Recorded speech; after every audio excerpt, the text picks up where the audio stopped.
on a calqué un système éducatif qui ne s'est pas appuyé de ses propres valeurs culturelles et aussi de son propre système éducatif.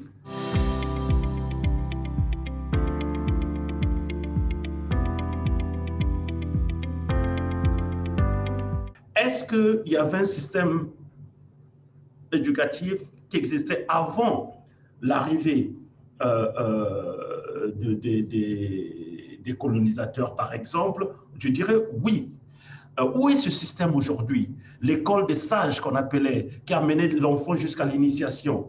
Je pense que sur la dimension éducative, on arrive à voir que nous avons carrément balayé toute la culture et toutes ces valeurs et toute la sagesse que détenaient en fait nos ancêtres, qui étaient en fait un peu quelque part ces baobabs, ces piliers en fait de la connaissance, pour réaliser finalement que quelque part on avait besoin des deux. On avait besoin d'améliorer certes, mais on n'avait pas besoin de banaliser cette valeur éducative. Dans cette mondialisation, on peut facilement tomber dans une situation très fragile quand on n'assure pas l'identité, comme disait Aimé Césaire, en fait l'individualité dans la pluralité. Donc oui, pour la pluralité, mais en même temps, il y a de l'individualisme qui est dedans parce que c'est cette identité propre à soi qui permet en fait d'apprécier. J'utiliserai un peu un terme asiatique, j'apprécierais l'été au milieu de 1000 couleurs des fleurs.